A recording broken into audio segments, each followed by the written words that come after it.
Chapter 30, Part 2. When Dr. Halstead awoke, head ringing, brain concussed from the pain of Ganan's failed death stroke, the man gawking at him through dirty aviator goggles looked like a big olive-drab bug. "Water, mate. I need water," he heard himself croak out. Then the man stumbled away. He watched as the panic-stricken dispatch rider kicked his smashed-up machine to life. Dirt and gravel sprayed him as the boy tore off down the track. Halstead listened for a minute or two as the engine's bark dulled away in the distance. Then he was alone again, with the static weight of Harry Moss's naked corpse atop him. There was nothing that he could do about it. It felt like he'd been lying there for a week, but even in his current state he knew that was not the case. He tried to figure out what time it was and guessed it early afternoon, but he had no way of knowing for sure. Even so, night could not be too far away. He knew it had to come at some point, unless all the laws of the universe had gone down the toilet at once. He knew that when the sun set, Harry Moss would rise again and finish him. Halstead was looking forward to it. A merciful conclusion was all he wanted now. Sleep took him. He dozed without dreaming, which was a gentle mercy in itself. When his eyes opened again, night had not fallen. 4 German soldiers stood over he and Harry Moss. 3 of them he knew quite well. "Well, hello there," he croaked out, trying to smile up at Wolfgang and Jonah.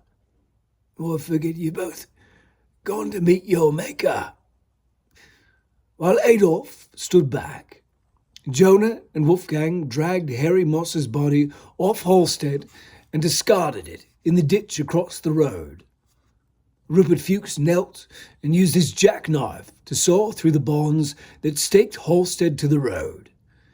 It took all 3 men to get him up to sitting. Rupert held the mouth of his canteen to Halstead's lips. He sipped it gratefully. He wanted to take his time with it, but it tasted so good he could not help himself. As soon as the brackish water reached his mouth, he let it pour in, choking down all the canteen's remains in a few gulps. He sagged forward. Wolfgang squatted and waited for Halstead's eyes to come up and meet his. "Can you walk?" he asked. Halstead sat there, silent, unanswering. His wound had congealed, but the pain remained, steady, dull, temperamentally violent. "Doctor," continued Wolfgang, "we cannot waste our time here. We have some hours before night falls, but we do not have the luxury to sit and wait for it to come. The Siegfriedstellung is not far now. We must reach it while the sun still shines." "Can you walk?" Wolfgang repeated. Halstead heard the unspoken statement beneath the question. If he could not walk, they would have to leave him. Halstead felt himself nodding in understanding. "How far?" he asked. "Perhaps an hour's march," said Wolfgang. "An hour," Halstead molded. Yes, he could do an hour. Not much more than that, but he had an hour in him. "Yes, I can. I can make it. Help me get to my feet." Wolfgang nodded to Jonah. They pulled Halstead up to standing on wobbly legs. He rested his good hand on Wolfgang's shoulder. "Let me borrow your strength for a bit, till I get my feet under me, right? I can make it." And so they soldiered on. Halstead ended up using Wolfgang's shoulder for the remainder of their steady trudge.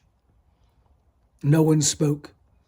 The chill air started hardening into bitterness as gusts of wind from the east ripped through, stirring the trees and resisting their forward momentum.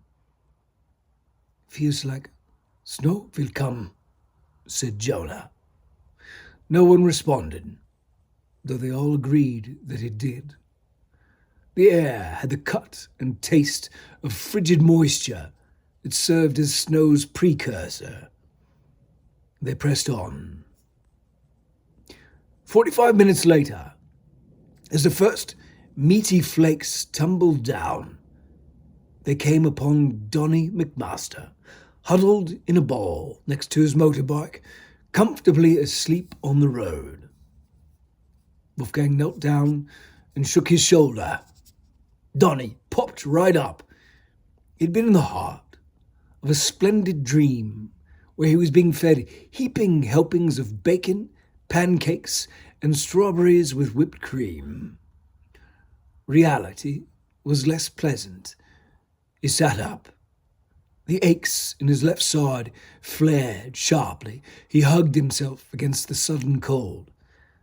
"Dang it all, it's a heck of a lot warmer in my dream." "Are you all right?" asked Wolfgang. "Yeah." Donny looked over sadly at the inert Triumph. "I laid it down a little ways back, then the tank run dry on me." As he stood up, he and Dr. Halstead regarded each other. Neither man had the strength to make mention of their previous interaction on the road. "If you can walk, you may join us if you like," said Wolfgang. Donny nodded. He did not see that he had much choice now. The relationship with his motorbike prematurely ended. It no longer made sense to travel alone. He fell in with them, limping along on his stiff left leg, hugging his injured left arm with his right, feeling terribly sorry about his current state. Goddamn fucking shit. 15 minutes later, they were fighting and scrambling through the thick, deep metal brambles of barbed wire at Riekeval.